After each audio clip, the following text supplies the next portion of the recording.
que lamentablemente no se ve reflejada en muchos de los países. Estoy seguro que Diego Cornejo Menacho hoy va a estar tratando de demostrarnos esta nueva realidad de Ecuador, que es uno de los países donde no se goza realmente de libertad de expresión. El gobierno de Rafael Correa o sus subalternos siempre dicen, como se dice en muchos países, que existe libertad de prensa porque se dice lo que quiere.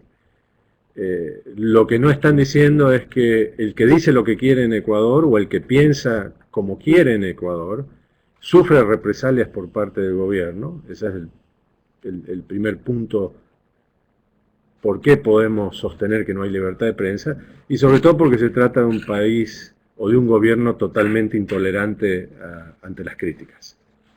Pero bueno, más allá de que yo pudiera hablar bastante también porque me encantan estos temas de libertad de prensa, quiero decir que Diego Cornejo, que nos acompaña hoy, quien va a estar con nosotros esta hora, es escritor, periodista y también pintor, es artista, muy reconocido por sus trabajos, por sus novelas y por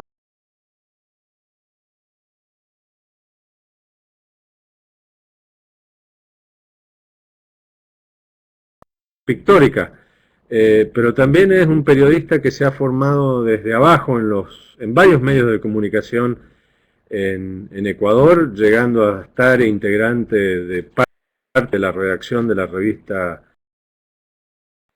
Nueva, por ejemplo, pero después saltando a diferentes semanarios de investigación como Blanco y Negro y recapitulando luego prácticamente por ser uno de los subdirectores de uno de los diarios más importantes de Ecuador, impresos en aquel momento, que era el Diario Hoy. Como saben, Diario Hoy hace justamente nada más que unos 15 días fue anunciado que ya no publicaría más en su versión impresa y solo lo haría en forma digital, y esperemos que Diego nos pueda comentar cómo se dio eso, por qué se dio, cuáles fueron las consecuencias, las causas, pero también las consecuencias de los efectos.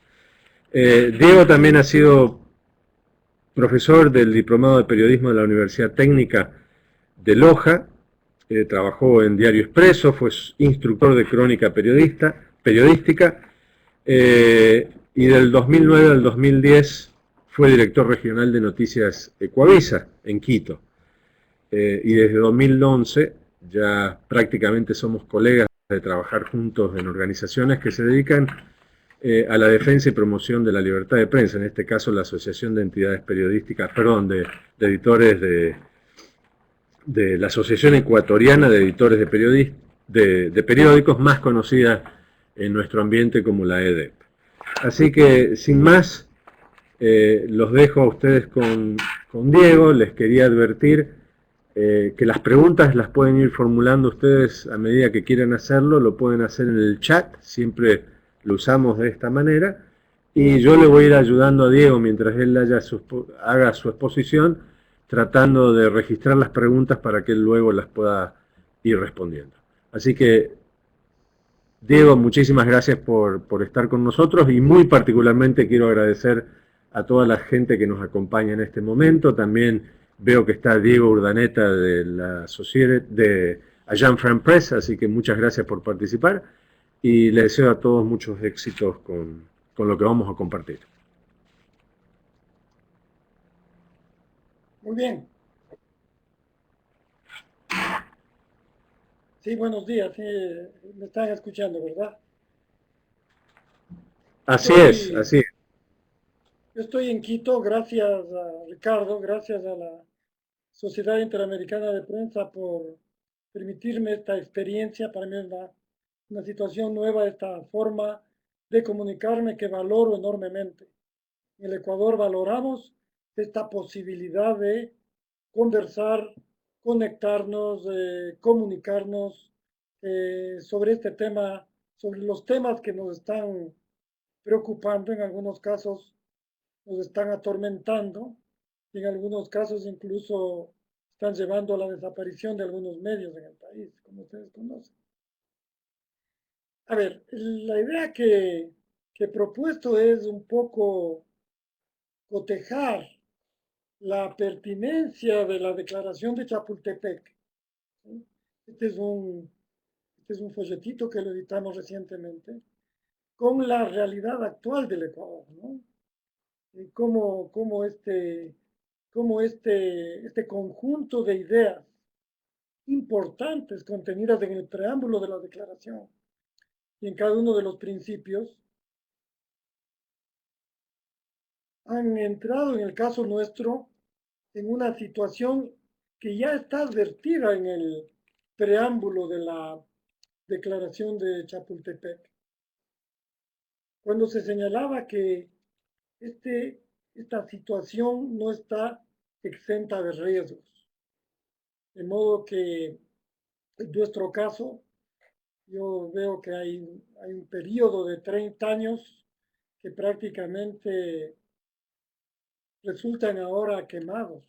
Por esto es que en esta primera placa que ustedes están viendo acá, estoy yo planteando que lo que existe en el Ecuador es un retorno al punto cero, incluso 10 años antes de que se formulara la declaración de Chapultepec, que es cuando terminan las dictaduras en el Ecuador. ¿Sí? No obstante, es importante señalar que desde que se aprobó la declaración de Chapultepec, la mayoría de los gobiernos ecuatorianos la suscribieron. No fue fácil. Siempre, particularmente la Asociación Ecuatoriana de Editores de Periódicos, debió actuar propositivamente para que estos gobiernos suscribieran la declaración. Tenemos que decir que, curiosamente, esta declaración encontró la oposición de gremios periodísticos que se oponen al principio 8. Y en el caso de algún gobierno que quería mantener buenas relaciones con los gremios periodísticos, entonces no suscribió. Pero creo que hay algo más que debemos meditar y que posiblemente no sea solo un fenómeno ecuatoriano. Es que estos principios que para mí son importantísimos, son sustanciales, no llegaron a constituir una cultura cívica en el país. Y por eso de alguna manera se puede explicar lo que está sucediendo acá. Tampoco los políticos los convirtieron en su agenda, porque los políticos en general tienen una relación difícil con los medios. El caso del Ecuador ha sido así. Es un matrimonio mal avenido, podemos decir, si queremos caricaturizar un poco esta relación, ¿verdad? En nuestro caso, en la lógica de la declaración de Chapultepec, logramos que en 2004, perdón, se aprobara en el Ecuador la Ley Orgánica de Transparencia y Acceso a la Información. Quienes quieran consultar en detalle esta ley, en este PowerPoint está una dirección web por la que ustedes podrán acceder. Los que necesiten seguramente podrán, Melba podrá hacer llegar a cada uno una copia de este PowerPoint que estoy usando.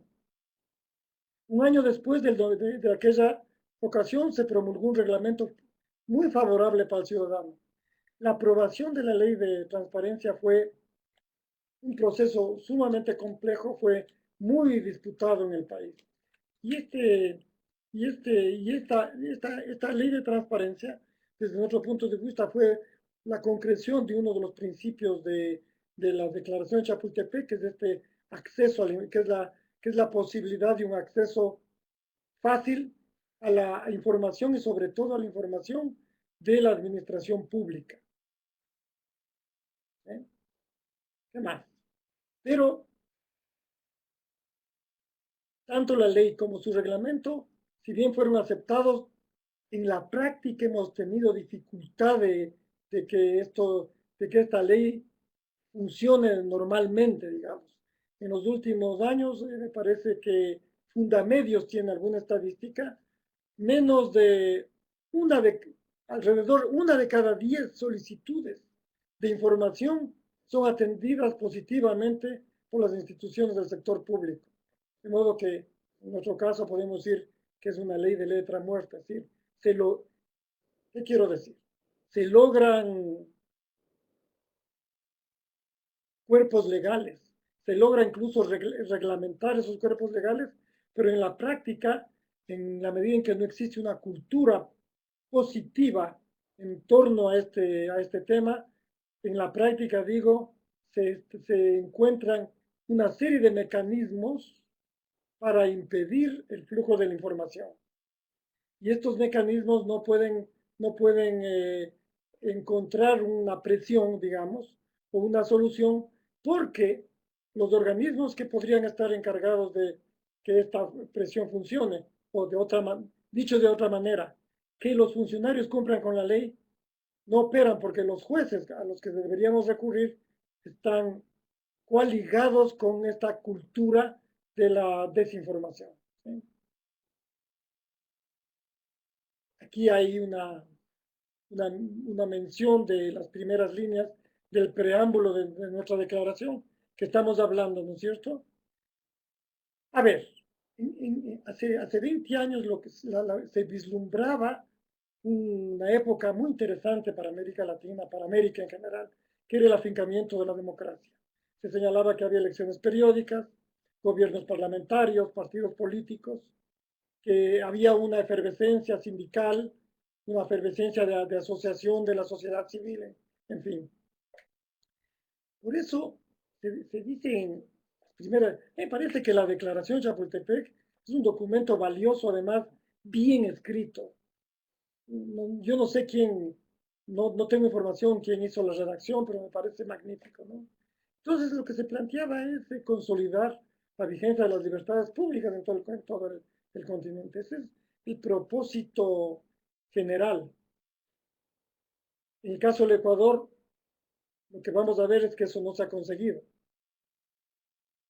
Si bien se terminaron gobiernos dictatoriales en el Cono Sur, incluso en el Cono Sur había dictaduras, en el caso del Ecuador se hablaba de dictablandas, porque no llegaban a los horrores que se cometieron en el Cono Sur.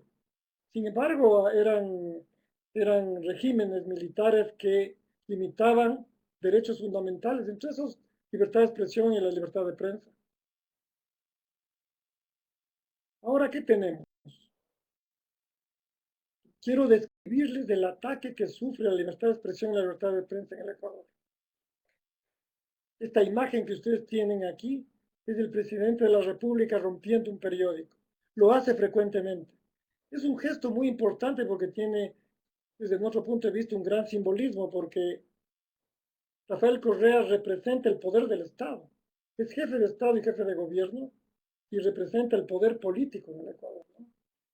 Hay alguna asambleísta de oposición que prefiere hablar de ladratinas y no de sabatinas, como se lo conoce más comúnmente en el Ecuador, esta locución que hace los sábados, este monólogo del presidente de la República.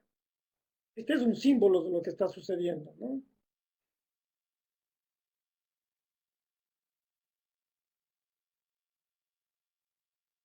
Y este es otro símbolo que también les ofrezco, porque como dicen, una imagen dice más que 1000 palabras. El 16 de febrero de 2012 se realizó una audiencia de casación en la Corte Nacional de Justicia sobre el juicio que planteó el presidente de la República en contra del diario El Universo, porque un columnista supuestamente lo había afectado en su honor y había producido una lastimadura moral en el presidente, en la persona de Rafael Correa. En los exteriores, mientras se realizaba la audiencia de casación, que fue negativa para el periódico y para los defensores del periódico, pese a la importancia de los argumentos que se pronunciaron. Esto es lo que vimos.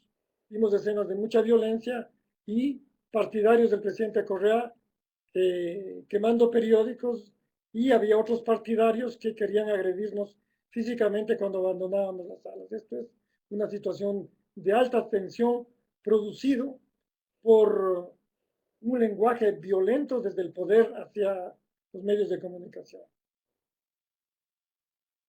Este ataque se da en una circunstancia en que quienes defienden las posturas del gobierno de Rafael Correa consideran que lo que está sucediendo en el Ecuador es que la comunicación se democratiza. Algunas organizaciones internacionales incluso, que defienden y que han defendido y que se han destacado por defender los sistemas democráticos, creen que hay una oposición entre dos modelos. Esta es una forma académica de señalar el problema que yo no comulgo. A mí me resulta un poco forzado y hablar de modelos, es mucho más que eso, ¿no? Ellos ven que hay una oposición entre un modelo liberal y un modelo que lo llaman de democratización de la comunicación y la regulación. ¿Sí? En este segundo, el primero es el que nosotros conocemos, que sustenten los conceptos clásicos de libertad de expresión y de defensa de los derechos humanos, y que es la columna vertebral del pensamiento del sistema interamericano de derechos humanos. Este nuevo se entiende a la comunicación e la información como un servicio público con activa participación reguladora del poder político sobre los medios y periodistas, ¿no? Esto es lo que existe. Hay espacios en distintas latitudes, desde Washington hasta Santiago, donde se pretende confrontar estos dos modelos. Yo creo que, como digo, no son, esto rebasa el espacio académico y hay una confrontación política de fondo acá.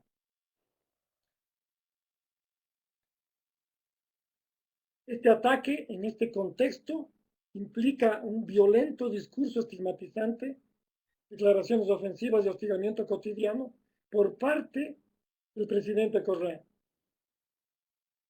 El asambleísta Andrés Páez ha hecho un catálogo de más de 200 insultos calificativos descalificadores, adjetivos descalificadores que usa el presidente Correa en sus presentaciones en contra de sus opositores, en contra de periodistas particularmente y en contra de medios de comunicación.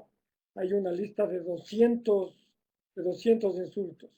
Si alguien está interesado, le podría hacer llegar, incluso aquí hay, en esta placa ya se habla de todo.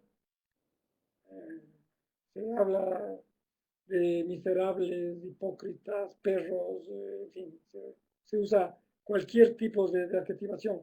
Esta adjetivación se refleja en conductas de ciudadanos. Algunos ciudadanos hemos sido atacados en espacios públicos luego de que en estos ataques el presidente de la República exhibe nuestros rostros con acusaciones graves y con este tipo de insultos. Es decir, no es, no es inofensivo el lenguaje presidencial en este caso. Esto es lo que Carlos Arcos llama fusilamiento mediático. ¿Sí? Es el uso que hace el gobernante de una serie de medios masivos de comunicación para intentar desacreditar a los opositores. Por lo general, en este ataque, el jefe de Estado, sus visires, los ministros, no entran a la discusión de los argumentos, sino a la descalificación de las personas. Según lo que ve Carlos Arcos, que es un escritor, un sociólogo, me parece que lo que se está aquí dando es un acto medieval de linchamiento, de fusilamiento ante la faz pública de distintas personas. Esto es, esto es muy grave porque lo que provoca es miedo. Los ciudadanos tienen miedo de hablar libremente por el temor de ser fusilados mediáticamente en las ladratinas, en las reuniones, en las exposiciones del sábado del presidente. ¿Sí? ¿Qué más? El presidente Correa dio expresa orden a a los ministros de Estado que no entregasen información a los medios de comunicación privados, a la prensa independiente, sobre su gestión. Es decir, que no solo que no se cumple la ley de transparencia, sino que los ministros tienen prohibición de hablar. Muchos quieren hablar porque quieren contar su gestión, les interesa a muchos, pero están prohibidos de hacerlo porque Correa considera que con esa información los medios lo único que se preocupan es de hacer dinero. El presidente Correa parece que considera que los medios de comunicación privados, donde se desarrolla una prensa independiente, su único fin exclusivamente es producir más y más dinero. ¿Sí? ¿Qué ha pasado en el Ecuador? Se ha constituido un estado de propaganda, no hay un estado de derecho. Este estado de propaganda, definámoslo brevemente, es una intención de consolidar un solo punto de vista en torno a los temas fundamentales que debe discutir un país en una democracia, que debe discutir una sociedad. Se quiere imponer un solo punto de vista, el punto de vista del poder político. En nuestro caso, en 2007, cuando Correa llega al poder, el gobierno, el Estado, disponía de un solo medio de comunicación, la llamada Radio Nacional, con la situación de que esta radio estaba apagada, no funcionaba. En este momento, el presidente de la República dispone de alrededor de 25 medios de radio, prensa y televisión. Importantes algunos medios que los llama públicos y otros medios que han sido incautados al sector privado por distintas razones, que debieron ser devueltos al sector privado. Se dijo que en un plazo de 6 meses, ya llevan más de 6 o 5 años en manos del gobierno. Alguien decía que con ese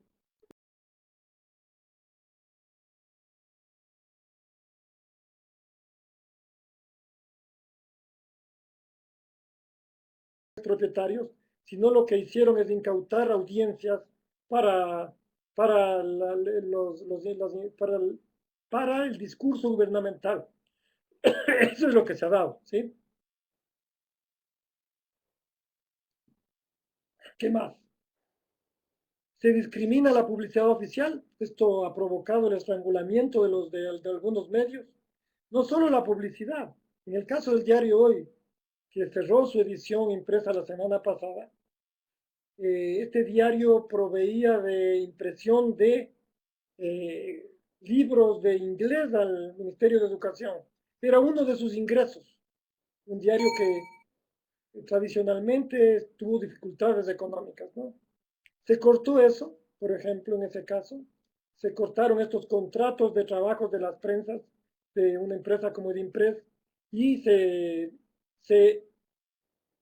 eliminó de aquellos medios la publicidad oficial y se realiza con una presión constante sobre los anunciantes privados, que en algún momento se encuentran con el gobierno, se encuentran con el sistema tributario, se encuentran con el sistema laboral, se encuentran con las superintendencias de empresas, en fin.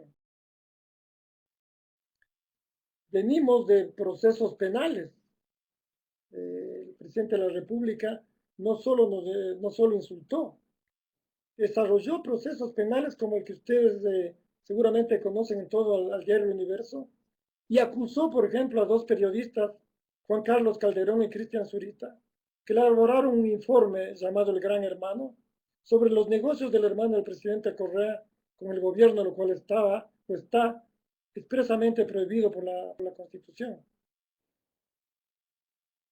En el caso del diario El Universo, el juicio se produjo porque un columnista hizo una acusación que el presidente de la República consideró que era una acusación que lesionaba su integridad, es decir, era una calumnia o una injuria. eso debía ser ventilado por la justicia penal, como en efecto fue. Pero el presidente Correa logró que se procesara al periódico como persona jurídica y a los directivos por corresponsales del delito, como que el periódico y los funcionarios y los directivos del periódico fueron cómplices del delito al permitir que se publicase eso.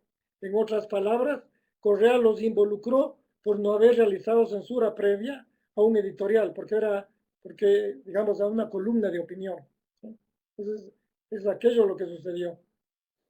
Les decía que el procurador jurídico del universo aportó con una serie de indicios que llevaban a pensar que la sentencia de primera instancia, que llegó incluso al tercer nivel, en contra del diario Universo, había sido redactada por el defensor del presidente Correa y había sido aceptada por los jueces porque la justicia está sometida y está corrupta en el país. ¿Sí? Esta denuncia, el procurador del diario El Universo la entregó a un fiscal, el fiscal de Guayaquil, o de la provincia del Guayas. Ese fiscal la desechó, esa denuncia. Ese fiscal es ahora ministro, juez de la Corte Constitucional, que es el organismo más alto constitucional en el país, que está al servicio del presidente de la República. No es independiente.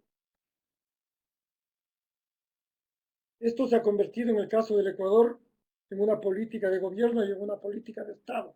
Este ataque a los medios de comunicación, a los medios privados, al periodismo independiente, a los periodistas y a los columnistas que desarrollan informaciones que disgustan al gobierno y opiniones de las que el presidente y otras autoridades discrepan. Hay un acoso sistemático a los medios en el plano accionarial. Se aprobaron leyes que limitan la inversión en los medios. Hay controles tributarios, laborales, económicos.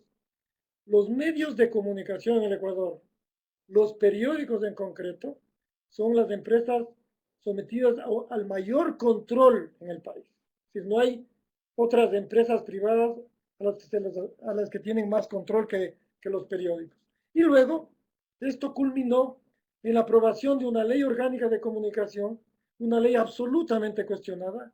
Luego de 4 años de resistencia, finalmente el movimiento del presidente de la República, el movimiento político, consiguió una mayoría en el Congreso, una sólida mayoría que le permitió aprobar una ley de comunicación que no recogió observaciones que se hicieron tanto en el país como desde el exterior.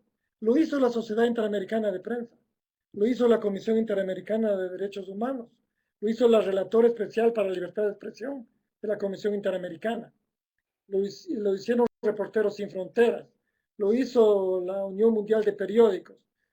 Las observaciones llegaron de todo lado, las hicieron las universidades en el Ecuador.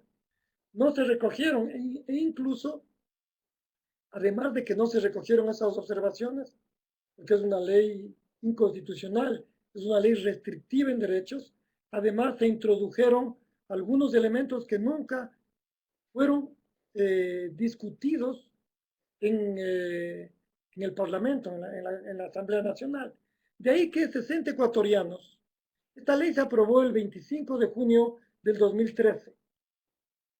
El 3 de septiembre del año pasado, un grupo de 60 ecuatorianos, de los cuales yo soy el procurador jurídico, presentamos una demanda de inconstitucionalidad de esa ley por vicios de contenido, obviamente, una ley restrictiva, una ley anticonstitucional, y de forma en el procedimiento.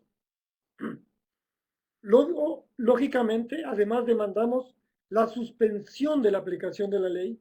Entre tanto, esta alta corte, este alto organismo, no se pronunciase por nuestra demanda, nuestra denuncia, con una sentencia. Pues curiosamente se admitió nuestra denuncia, pero pero no se suspendió la aplicación de la ley. Y en este año el gobierno ecuatoriano ha hecho un gran esfuerzo por aplicar la ley. De acuerdo a la ley, organizó la Superintendencia de Comunicación, eh, desarrolló un reglamento para esta ley. Hay un consejo de regulación que también se planteó ahí, una serie de organismos que están funcionando. Y, entre tanto, la Corte Constitucional ya va a tener un año nuestra denuncia ahí, no ha avanzado en la elaboración de una sentencia de acuerdo a nuestros requerimientos. Esta es la situación. Lo que estoy expresando es que en el Ecuador se ha desarrollado un pensamiento, una propaganda, una ideología y un cuerpo institucional y legal restrictivo que confronta radicalmente todo el pensamiento de la Declaración de Chapultepec. Es un pensamiento que había sido sostenido por los medios de comunicación. Este pensamiento se dio quiero decir, en marzo de este año, al cumplirse los 20 años de la ley, publicamos en todos los periódicos la Declaración de Chapultepec. ¿Cuál fue el síntoma? No hubo comentarios ni académicos, ni periodísticos, tampoco del gobierno sobre la publicación. Es preferible el silencio antes de que pronunciarse de cualquier modo. ¿En qué consiste este ataque? Ustedes habrán escuchado, no sé, en la ley de comunicación se convierte a la comunicación a la comunicación en un servicio público. Es decir, la generación de ideas y la publicación de ideas es un servicio público, un servicio que tiene que ser controlado, regulado por la administración pública. Tiene regulaciones administrativas, ¿verdad? Este es un elemento inconstitucional. Esta es una de nuestras demandas de inconstitucionalidad. Ahora en el Ecuador, la mayoría gubernamental o progubernamental en la Asamblea Nacional está tratando de reformar la Constitución para que la Constitución se adapte a esta ley inconstitucional. ¿Sí? Quiero que entiendan este proceso. Se aprueba una Constitución, se aprueba una ley inconstitucional y ahora se quiere reformar la Constitución para adaptar a una ley. A propósito, aquí ha venido mencionando que esto de convertir la comunicación en servicio público es un pensamiento del nazifascismo. Esto estuvo en la ley de 1939 promulgada por Franco. La semana anterior se le presentó este dato a un alto funcionario del gobierno, uno de los cerebros del aparato de propaganda. Lo admitió sí dijo, esto es de Francisco Franco, pero su gobierno hizo carreteras. Sí dijo, este es un pensamiento de Francisco Franco, pero su gobierno hizo carreteras. ¿Sí? Es decir, esto es lo que vivimos en el Ecuador.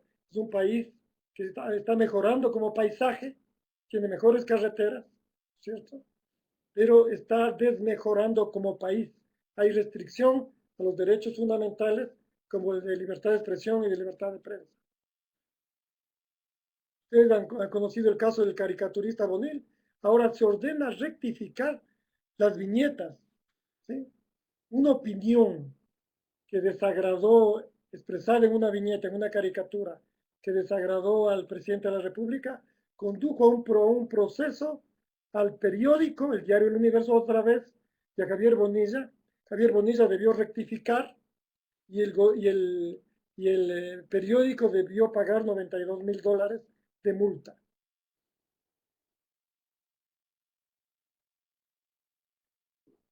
Es curioso. Ahora, 4 periódicos de los más importantes del país, El Hoy, La Hora, El Universo y El Comercio, han sido procesados por la Superintendencia de Comunicación porque, de acuerdo a un denunciante, no publicaron debidamente la noticia de que el presidente Correa recibió el 11º doctorado de cortesía en una universidad de Chile.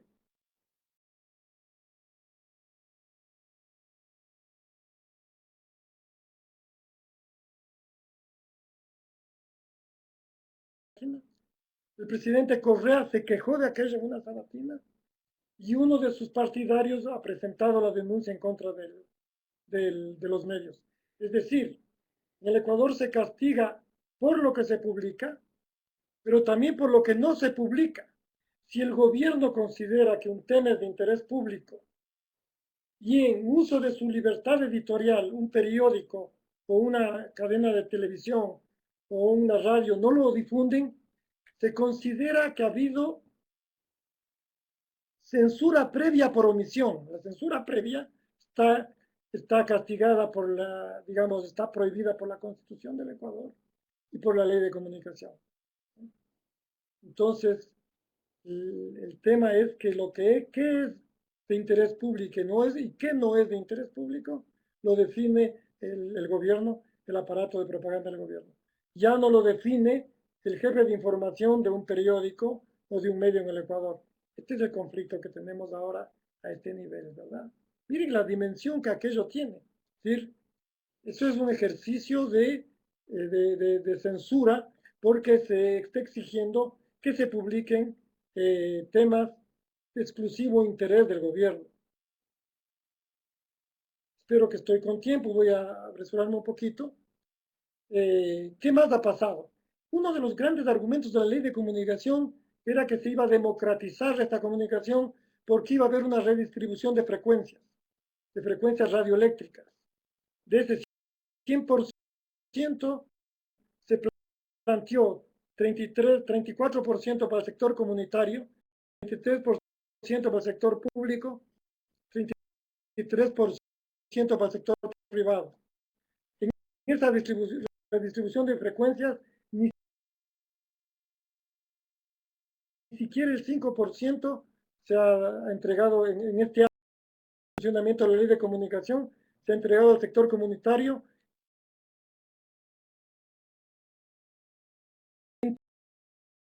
Uno de los que introdujo en la ley se discutió del linchamiento.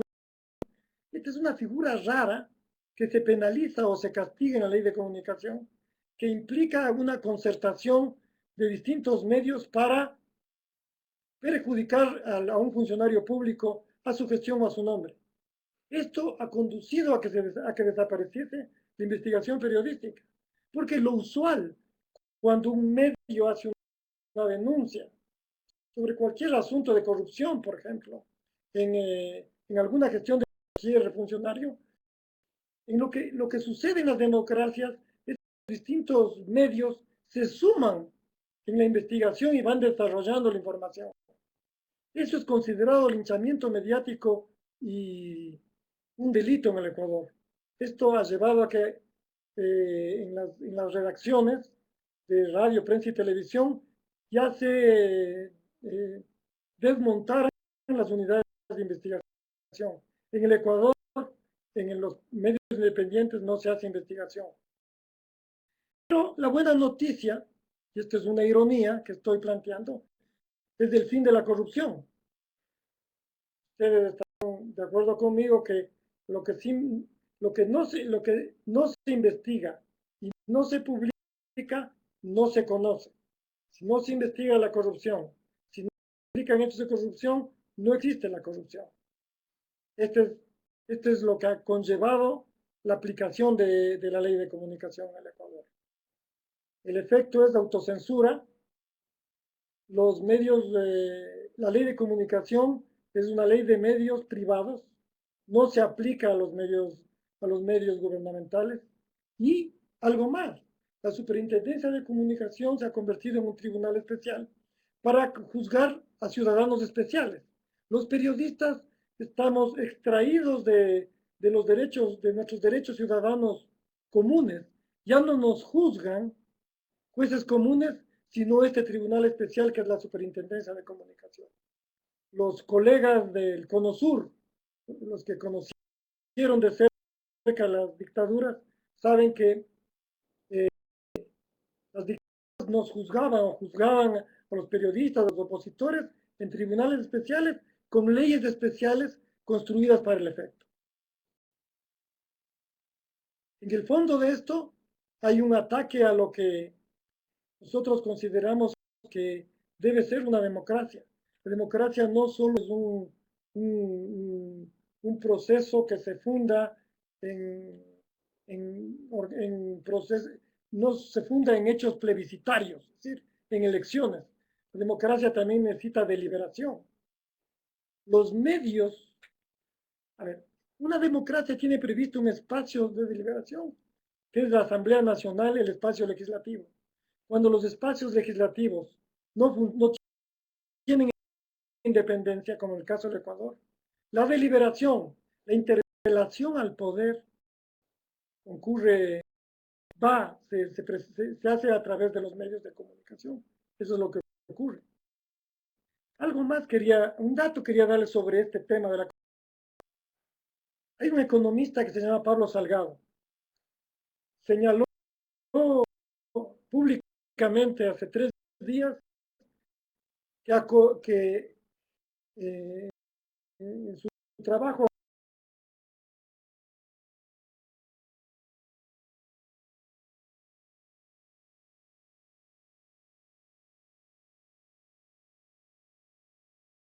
política del país, él calculaba 200.000 millones de dólares.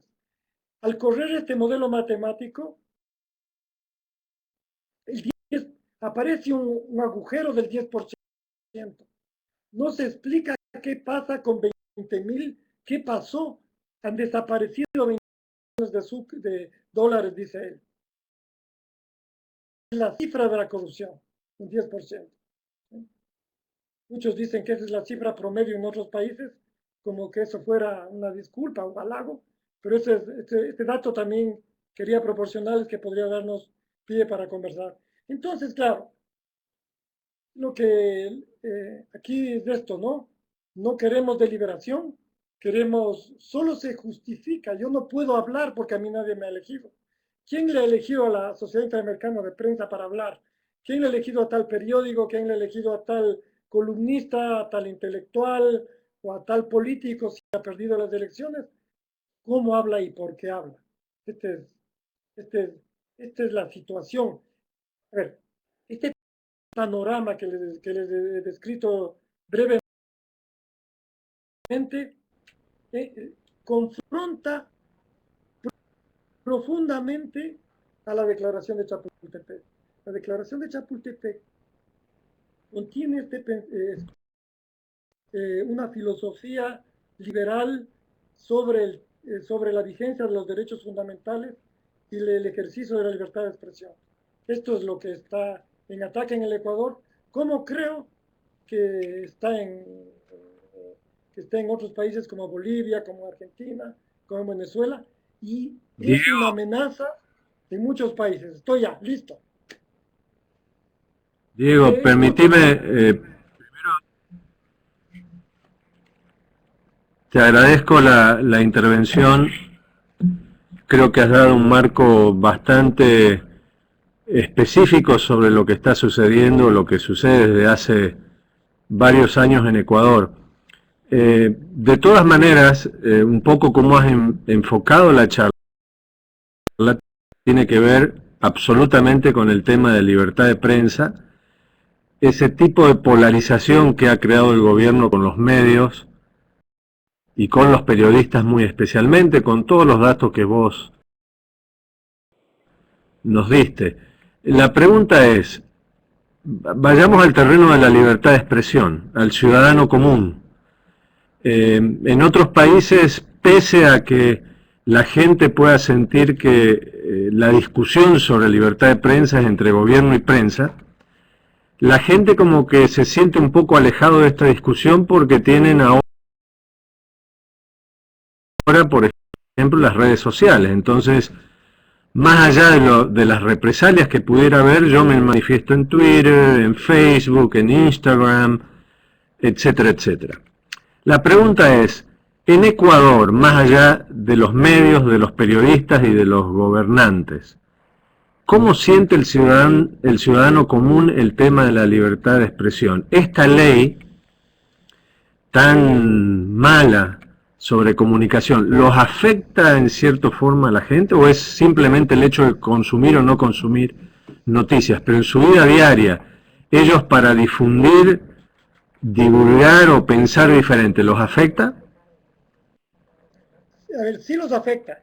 De hecho, en el Ecuador se está intentando, en el reglamento de la ley de comunicación que se aprobó recientemente, pese a que la ley de comunicación deja intocadas las redes sociales de su control, en el reglamento se cambia de postura y se plantea un control de las redes sociales. De hecho, algunos tuiteros han sido detenidos, han sido bajadas algunas elementos de YouTube, por ejemplo, por acciones jurídicas y acciones policiales respecto del ciudadano común. En general, yo tengo la impresión, puede ser una impresión equivocada, de que las convicciones en torno a las libertades fundamentales no se han consolidado en la cultura cívica de los ecuatorianos. Creo que ese es una deuda o un problema planteado por el proceso educativo. Estos elementos de civismo, de libertades fundamentales, de derechos humanos, se, se, se eliminaron de los pensums educativos de secundaria particularmente. ¿Sí? Creo que aquí hay una pregunta de Livia Díaz, estoy viendo. Dice, la obligatoriedad de publicar o no publicar te obliga a seguir la pauta, pero omitir lo incómodo y el tribunal te enjuicia para que te ajustes a tal sistema con la constitución en las manos. Asumo consecuencia de la política pública y encima el pueblo te lincha si no te sometes. Sí, es eso, o sea, hay que publicar, lo publicable es lo políticamente correcto. Lo políticamente correcto es lo que se entiende como comunicación desde el poder, que es propaganda. Desde el poder, la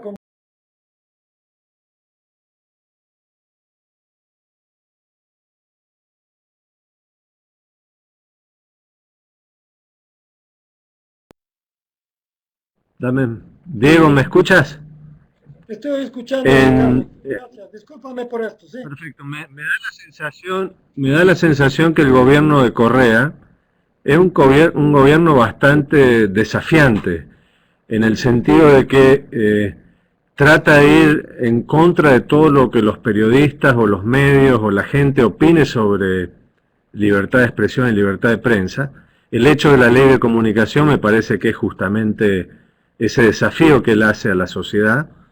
Y creo que ahora se vienen, me parece, algunos desafíos más grandes. Recuerdo que hasta hace un par de años hablábamos siempre de Ecuador, orgullosos de que era uno de los primeros países con una ley de acceso a la información, que realmente la han borrado. Viene una reforma, o ya está la reforma de un código penal que entra en vigencia a partir de agosto, tengo entendido, que vuelve a criminalizar el tema de la difamación, una tendencia que en América Latina está desapareciendo. Impone de nuevo con mayor ímpetu el tema del desacato o de los insultos al presidente o la defensa o el escudo.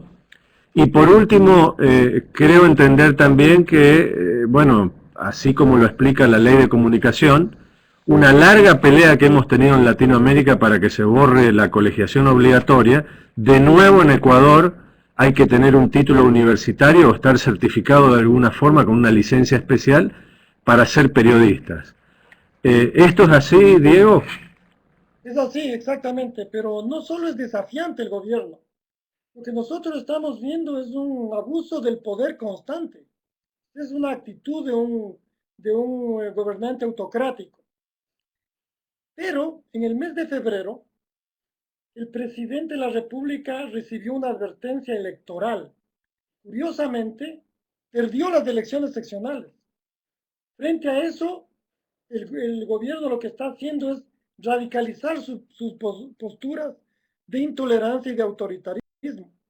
Porque si a veces decimos, ¿por qué la ciudadanía no responde?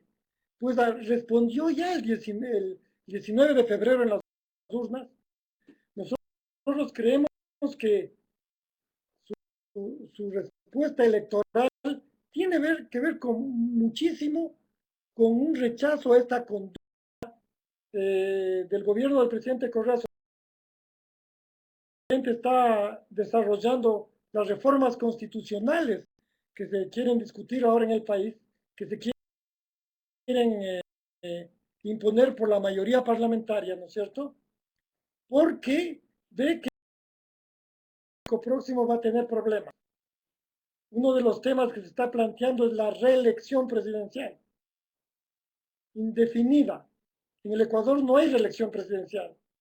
Esta es una alternativa que busca desesperadamente, desde nuestro punto de vista, el movimiento de gobierno, porque no tiene acompañantes del presidente. Es decir, sus colegas, la gente que hace el gobierno con él, sus coidearios, no encuentran respaldo electoral. La única persona que encuentra respaldo electoral es el presidente Correa. ¿Sí? Quiero aprovechar para agradecer, tenemos 19 participantes, lo que para mí resulta muy, muy estimulante. ¿Sí? Pero claro, en el Ecuador estamos lo que es contrario a la declaración de Chapultepec, Ricardo, es autoritarismo. Lo que es contrario a esto es abuso de poder. Mira, un ejemplo, otro ejemplo. Tenemos muchos ejemplos. La semana pasada, una cadena nacional independiente de televisión debió retransmitir un programa de opinión producido por un canal del gobierno, debió producir bajo protesta, protestó, ¿sí? Por haber retransmitido bajo protesta, fue atacado y está siendo atacado por el sistema de propaganda del gobierno. Es decir, hablábamos de esta imposición de contenidos. Cuando te obligan a transmitir un programa que le conviene al gobierno, de opiniones favorables, en este caso era un código monetario que está pretendiendo poner el gobierno, ¿no es cierto? El momento que te imponen eso es censura. Están imponiendo contenidos a un medio independiente. Eso sigue sucediendo. Porque... No, es evidente que en Ecuador, como en varios otros países, lamentablemente en América Latina, hay un gobierno con una estrategia de comunicación, como bien lo has señalado vos, que es un tema netamente de propaganda, y que para hacer esa propaganda necesita de infringir en los contenidos, entrometerse en los criterios editoriales de los medios. Así que el tema de Ecuador es realmente bastante transparente de cómo se ataca la libertad de prensa o la libertad de expresión. Y yo creo que en un futuro, en la historia, se va a poder estudiar este caso como vos bien lo has comparado con otros casos históricos del siglo pasado en materia de propaganda, como el caso de la dictadura española, del fascismo en Italia, del nazismo en Alemania, obviamente guardando esas distancias. Para ir terminando, ya se nos está acabando el tiempo, Diego, te quería hacer una última pregunta. Más allá de si uno sabe que va a ser reelegido Correa o no después, ¿sos optimista o sos pesimista de lo que va a seguir sucediendo en estos próximos meses, entendiendo en la línea del pesimismo lo que ha sucedido con el diario Hoy, con el problema de Bonil o con las multas que han recibido otros medios de comunicación? A ver, esto que menciona del gobierno de Franco está revelando que en el gobierno del socialismo del siglo XXI en el Ecuador hay un pensamiento nazi-fascista en algunos exponentes o en personas. Eso es uno. Pero realmente soy pesimista de lo que puede suceder en el futuro del Ecuador. Mucho dependerá, y por eso es importante este tipo de conversaciones que tenemos, de la reacción internacional. El gobierno del Ecuador gasta muchísimos recursos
lo que nos...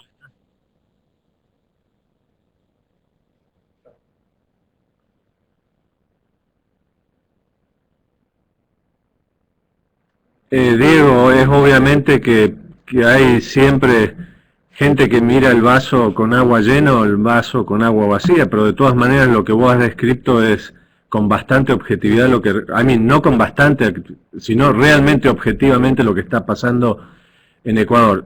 Antes de terminar, quería agradecer a todos los que han participado, pero muy especialmente a vos, Diego, como un dirigente de la EDEP, por la valentía y el coraje que siempre tanto vos como la EDEP han demostrado en todo este proceso, que se nota que es una asociación que no tiene pelos en la lengua, que a pesar de todas las represalias y los problemas que mantienen sus socios en Ecuador, se sigue manteniendo como una voz libre, como una voz independiente, y que siempre da el gobierno pelea.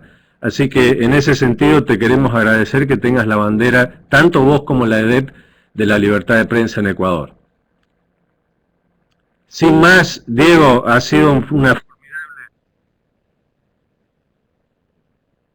Gracias a vos, gracias a todos los que han participado. Mañana les recuerdo que tenemos un webinario, también a esta misma hora, que va a ser sobre el tema de redes sociales, otra de las series de seminarios que acercamos a través del Centro Digital. Y la próxima semana, en este mismo espacio que estuvo hoy Diego, vamos a tener a Danilo Arbilla, un expresidente de la CIP Uruguay, que también nos va a hablar del principio de la verdad en el periodismo, del principio de la verdad como parte de la libertad de prensa, algo que está bien rubricado en la Declaración de Chapultepec en su principio 10. Muchas gracias a todos por participar, gracias por el esfuerzo, un abrazo y que tengan